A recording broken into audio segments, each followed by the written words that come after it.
Olá pessoal, bem-vindos a mais uma aula de física. Dessa vez nós vamos tratar do conteúdo de gravitação. Essa aula é a aula número 1 do conteúdo, onde nós vamos fazer uma introdução aos modelos cosmológicos de universo, né? Então, antes de falar sobre a teoria da gravitação propriamente dita, a gente vai tentar entender um pouquinho como a noção de gravidade, né, ou a noção de movimento dos corpos celestes evoluiu no decorrer da história da física. E para começar, a gente vai falar um pouquinho sobre o cosmos de Aristóteles. Bom, então Aristóteles foi um filósofo grego, né, que viveu entre 384 a.C. até 322 a.C. E o Aristóteles ele tem uma importância muito grande, não só na física, não só na filosofia, né, mas também na física e em outras ciências. O Aristóteles ele é um dos primeiros a fazer um estudo sistemático do movimento dos corpos. Ele tem uma obra muito importante chamada Física, que influenciou muito outros autores que estudaram, né, o tema do movimento. E o Aristóteles também se preocupou com o movimento tanto dos corpos na Terra quanto o movimento dos corpos no céu. Bom, então o cosmos de Aristóteles, né, ele é dividido em duas regiões. Então nós temos duas regiões distintas para o Aristóteles. Uma é a região terrestre, né? Então a Terra para o Aristóteles ela está no centro do universo. E toda a região que vai da Lua até o centro da Terra, isso compõe a região sublunar ou a região terrestre. Você vai ter leis físicas específicas para essa região. Para outra região, que é no caso a região celeste, que é a região onde ficam a Lua, o Sol e os outros planetas que eram conhecidos na época, essa é a região celeste. Você tem uma outra física nessa região, você tem uma outra explicação para o movimento. Particularmente, o Aristóteles ele acreditava no seguinte, ó, que todos os corpos celestes eles eram feitos, né, do mesmo elemento. E esse elemento era chamado de éter. Então, o éter, que era um elemento perfeito, tá? E por ser um elemento perfeito, ele tinha todas as características que um elemento perfeito, na visão aristotélica, deveria ter. Quais eram essas características? O movimento dos corpos, que eram feitos de éter, né, deveria também ser um movimento perfeito. E por ser um movimento perfeito, esses corpos eles não deveriam sofrer degradação. Ou seja, não haveria mudança na região celeste. No sentido de que não deveriam surgir novos corpos e também os corpos que já existissem, né, eles não deveriam deixar de existir. Então, o Aristóteles dizia que não havia geração ou corrupção nos céus, né, nos céus. Bom, então, o éter, por ser um elemento perfeito, realiza o movimento perfeito. E qual era, na visão aristotélica ou na visão dos gregos, né, da época, qual era, que é uma visão também platônica, qual era o movimento perfeito? Bom, o movimento perfeito é aquele movimento que ele é circular e uniforme. Então, isso explicaria o tipo de movimento que os corpos celestes têm. Os corpos celestes eles são feitos do éter, e o éter é um elemento perfeito, então o movimento dos corpos celestes deve ser um movimento que é circular e ao mesmo tempo uniforme. Enquanto isso, na região terrestre, aí sim você teria geração e corrupção, né? A possibilidade de haver geração e corrupção. Aqui na região terrestre poderiam haver mudanças. Então, essa região terrestre, que toda a região abaixo da Lua, por isso que também é chamada de região sublunar, nessa região tudo é feito dos quatro elementos terrestres. Quais são esses quatro elementos? Nós temos o elemento terra, nós temos o elemento água, nós temos o elemento ar e nós temos o elemento fogo. Então, tudo nessa região seria feito uma composição desses quatro elementos. Enquanto na região celeste você teria um outro elemento, um quinto elemento que é o éter. Então veja, na região terrestre temos os quatro elementos que vão ter uma configuração própria e o movimento vai ser também explicado de uma forma própria, enquanto na região celeste você tem um outro tipo de movimento porque você tem um outro tipo de elemento que é o elemento perfeito, o elemento do éter. O Aristóteles, ele dividia esses 4 elementos, né? Na verdade ele categorizava eles em elementos pesados e elementos leves. Então, os elementos pesados, na visão aristotélica, eles teriam uma tendência a descer para o centro, ou ir para o centro do universo. Veja, o Aristóteles ele ainda não traz uma noção de força da gravidade. Não temos ainda aqui uma gravitação. O que ele fala é na gravidade dos corpos, no sentido de que um corpo grave é aquele corpo que tem uma tendência maior a ocupar, né, o centro do universo. Então, quanto mais grave fosse o corpo, maior a sua tendência de ocupar o centro do universo. E no centro do universo, claro, estaria a Terra. Enquanto os elementos leves, considerados leves, né, na visão do Aristóteles, eles tenderiam para a região, para a periferia da região sublunar. Então, a Terra e a água, por serem mais pesados, ficariam mais localizados no centro do universo e no centro da região terrestre, né, no caso. E os elementos leves, o ar e o fogo, eles tenderiam a ficar mais na periferia da região terrestre. Além disso, dentro desses elementos, você tem os elementos que são mais pesados e os elementos que são mais leves. O fogo, por exemplo, ele é mais leve que o ar na visão aristotélica, por isso que o fogo ocupa a camada mais alta possível, ele é mais leve. Enquanto a terra ela é mais pesada que a água, por isso que a terra tem uma tendência a ocupar um lugar abaixo da água. Então, essa caracterização que o Aristóteles fez, né, consegue explicar o arranjo dos elementos na região terrestre, pelo menos em parte. Então, para o Aristóteles, nós temos o seguinte, ó, o elemento terra ele vai se reunir no centro do universo, porque esse é o lugar natural do elemento terra. E logo a seguir, depois dele, nós temos o lugar natural do elemento água, então depois vem uma camada de água. Depois, acima da água, está a camada de ar, do elemento ar. E por fim, a última camada da região terrestre é a camada do fogo. Então, o fogo é que compõe essa última camada, né, ali na região periférica.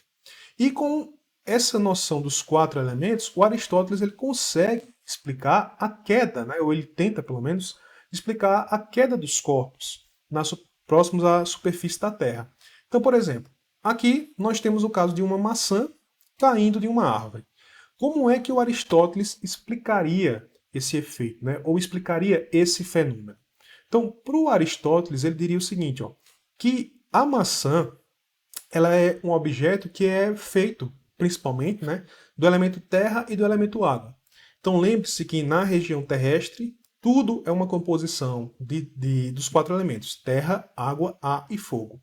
No caso da maçã, é algo intuitivo, né? A maçã ela vem de uma semente que você planta na terra. Então deve ter ali nela o elemento terra. Quando você morde uma maçã, você nota que ela é úmida. Então também deve haver o elemento água. Então na visão aristotélica, terra e água seriam os elementos que predominam na maçã. E como eles têm essa predominância na maçã, e os dois são elementos pesados, então existiria aí uma tendência de movimento, né, uma tendência para que a maçã se movimentasse em direção ao centro do universo. Então, essa era a explicação do movimento dos corpos dados, no momento do caso da queda dos corpos, que era dada por Aristóteles. Veja que não é necessário a atuação de nenhuma força. Não existe nenhuma força atuando. Apenas o fato de que a maçã, por ser feita do elemento terra e do elemento água, tende a ocupar o seu lugar natural. Então essa era a explicação dada pelo Aristóteles. Uma outra pessoa que a gente tem que citar aqui, uma outra teoria que nós temos que citar, é o Cláudio Ptolomeu, de Alexandria, que aí já viveu na era cristã, né, do ano 90 até o ano 168. E nós temos que falar um pouquinho sobre o modelo geocêntrico do Ptolomeu. Uma das coisas que o modelo geocêntrico de Aristóteles não conseguia explicar era o movimento retrógrado dos planetas. Então, por exemplo, quando você acompanha um planeta como o planeta Marte no decorrer dos dias, então digamos que aqui você observa Marte e um certo dia Marte vai estar em uma posição em relação às estrelas de fundo, as estrelas fixas, né, de fundo. No outro dia, quando você observa Marte na mesma hora, ele está em outra posição. Você observa Marte no terceiro dia na mesma hora, você vai ver Marte em uma posição. Marte parece então estar andando, está se deslocando em relação às estrelas fixas de fundo. Porém, o movimento de Marte não vai seguir sempre o mesmo sentido. Vai chegar um ponto aqui onde ele vai começar um movimento de retrocesso. Então ele inicia um movimento que é chamado de movimento retrógrado. Tá? Então ele vem em um certo sentido, de repente ele começa a parar ou a diminuir sua velocidade, começa a se movimentar no sentido oposto, depois volta a se movimentar no sentido que ele tinha inicialmente. Então ele faz uma espécie de laço, né, no céu.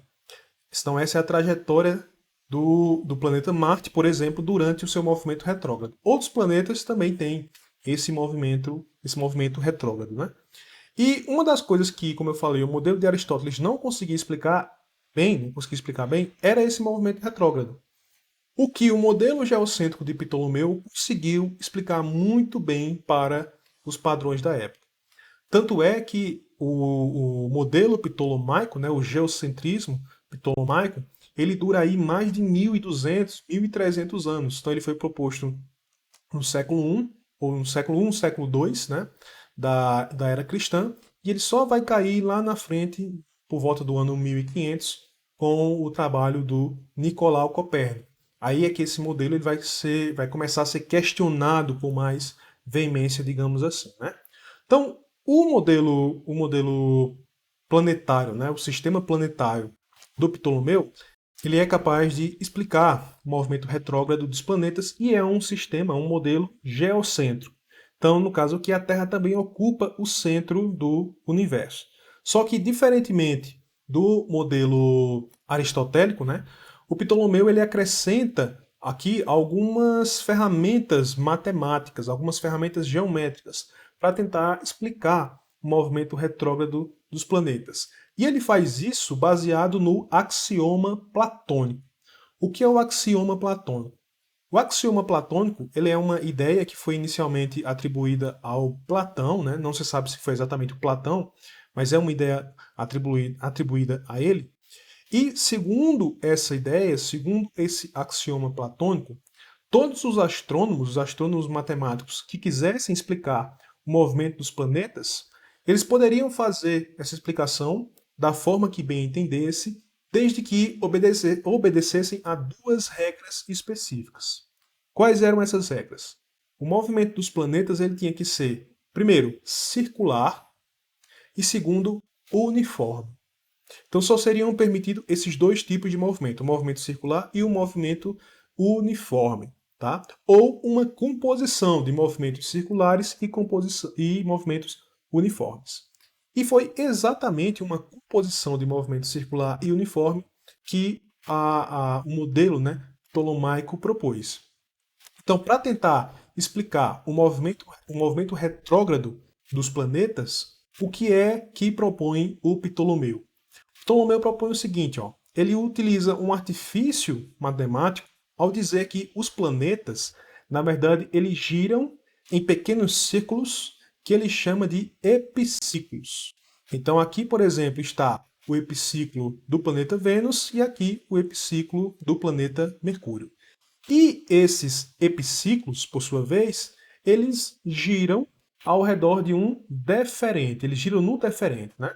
Então, o epiciclo aqui está girando, o planeta está no epiciclo, o epiciclo, por sua vez, gira, e o epiciclo está no deferente, que também está girando aqui em torno da Terra. Então, aqui nós temos o deferente do planeta Vênus, por exemplo. Então, nós temos o epiciclo vai girar em um determinado sentido, o deferente também está girando, e a composição desses dois movimentos circulares e uniformes é que gera a trajetória do planeta. E essa trajetória do planeta, gerada a partir dessa composição de movimentos, né, ela está de acordo com a trajetória do movimento retrógrado, que é o que é observado de fato, né? Então você observa o planeta tendo um movimento retrógrado e essa composição de movimentos, esse modelo ptolomaico, consegue explicar bem o movimento retrógrado dos planetas. Então, basicamente, quando você usa a matemática, né, o sistema ptolomaico, o sistema matemático ptolomaico do movimento dos planetas, para tentar, por exemplo, prever a posição dos planetas, você consegue resultados muito bons. Então, embora o sistema ele seja muito complexo, né, a matemática seja muito complicada, mas os resultados eles estão de acordo com aquilo que é observado com uma precisão relativamente muito boa. Por isso que, como eu falei, o modelo ptolomaico ele durou muito tempo, até a época de Copérnico, pelo menos, né? Copérnico que viveu entre 1400, Nicolau Copérnico, que viveu entre 1473 e 1543. O Copérnico vai propor, portanto, a ideia de um modelo heliocêntrico de universo. Na verdade, não é novidade, não, o modelo heliocêntrico já havia sido proposto na Grécia antiga por Aristarco de Samos. O Nicolau Copérnico, então, está novamente propondo. Claro que o modelo de Copérnico ele é um modelo muito diferente do modelo de Aristarco de Samos. O que eles têm em comum, basicamente, é o fato do Sol ser o centro do sistema planetário. Então, no modelo de Copérnico, nós temos o Sol no centro, por isso que é um modelo heliocêntrico, e os planetas giram ao redor do Sol em órbitas. Né? Só que é importante destacar que esse diagrama que a gente está vendo aqui é um diagrama muito simplificado. É um diagrama que mostra apenas a ordem das órbitas, né? ou a ordem em que os planetas se encontram do Sol. Esse diagrama não representa o movimento ou a trajetória, né, real que para o Copérnico os planetas tinham ao redor do Sol. Então o Copérnico ele também utiliza um modelo complicado de epiciclos ou de epiciclos sobre epiciclos que torna o seu sistema planetário tão complexo quanto o sistema geocêntrico de Ptolomeu. Claro que a grande diferença é que no modelo de Copérnico o Sol está no centro. Né? Então esse é o grande avanço de um modelo para o outro. Mas matematicamente os dois são complexos e os resultados também dos dois modelos para prever a posição dos planetas são resultados que têm ali mais ou menos a mesma precisão. Então nesses casos específicos um resultado não difere muito do outro. Então para o Copérnico nós temos, né, o Sol no centro do sistema planetário, os planetas girando aqui ao redor do Sol. Então, o modelo de Copérnico, com ele também era possível explicar o movimento retrógrado dos planetas. Como é que essa explicação era possível nesse modelo? Vamos considerar o seguinte: ó. A gente tem aqui o planeta Terra, um observador, então nós estamos observando o planeta Marte a partir do planeta Terra. O planeta Marte, em certo momento, ele vai estar aqui em uma certa posição em relação às estrelas fixas de fundo. E conforme a Terra vai se movimentando em sua órbita, né, e Marte também vai se movimentando em sua órbita, com o passar dos dias, a posição de Marte vai parecendo ligeiramente diferente. Só que como a Terra está mais próxima do Sol, ela vai girar ao redor do Sol mais rapidamente do que Marte gira ao redor do Sol. Isso vai fazer com que, quando você olha a posição de Marte em relação às estrelas fixas, parece que Marte está tendo um movimento aí retrógrado. Então, na verdade, não é que Marte está tendo um movimento retrógrado, mas o movimento mais rápido da Terra em relação ao planeta Marte gera nos céus, quando você compara com as estrelas de fundo, gera um movimento retrógrado aparente do planeta Marte. Então, essa trajetória que a gente observa nos céus é apenas uma trajetória, esse laço, né, que a gente observa, é apenas uma trajetória aparente. Não é que o planeta realiza de fato essa trajetória, esse laço nos céus, né? Bom, uma outra coisa que o modelo de Copérnico conseguiu fazer foi prever que o planeta Vênus deveria ter fases, assim como a Lua tem fases. Então, quando você observa o planeta Vênus ele está mais próximo, né, no caso do modelo copernicano, o planeta Vênus está mais próximo aqui do Sol do que a Terra. Então, ambos, Terra e Vênus, giram ao redor do Sol, só que Vênus está mais próximo.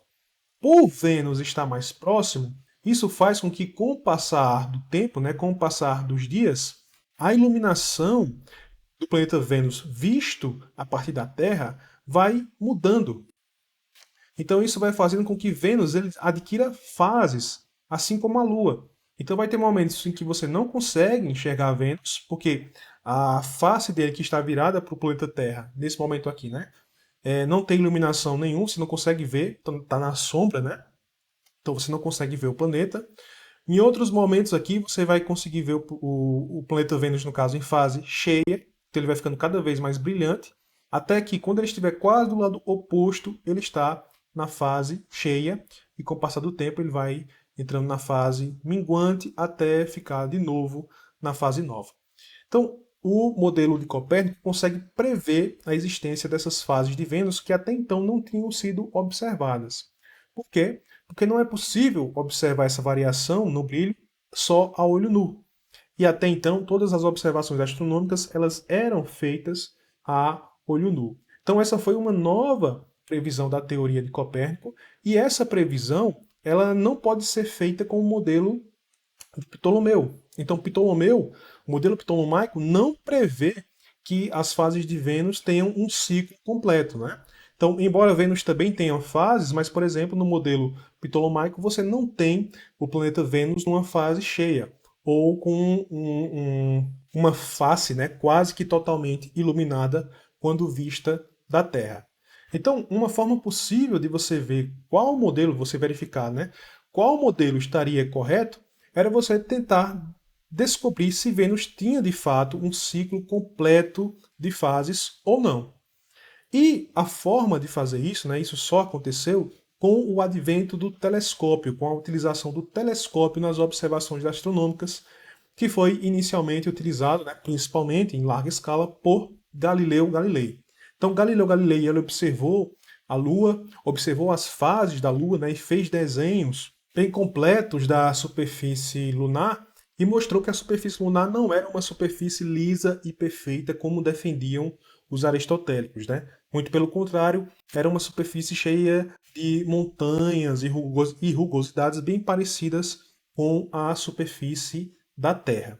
Uma outra coisa que o Galileu observou, que até então ninguém nunca tinha observado, foram as luas do planeta Júpiter. Então, ao observar o planeta Júpiter durante vários dias seguidos, ele observou 4 pontinhos luminosos. Esses 4 pontinhos luminosos eles se moviam em relação ao planeta Júpiter, né? Então aqui estão os desenhos que o Galileu fez do planeta Júpiter e desses 4 pontinhos no decorrer dos dias. Então isso aqui indicava que esses 4 pontinhos estavam girando ao redor do planeta Júpiter.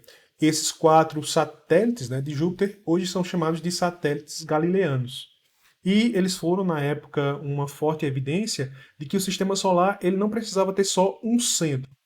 Então você tinha, o Galileu ele era um copernicano, ele acreditava que o Sol era o centro do universo, mas outros planetas também poderiam ser centros de seus próprios sistemas, digamos assim, né?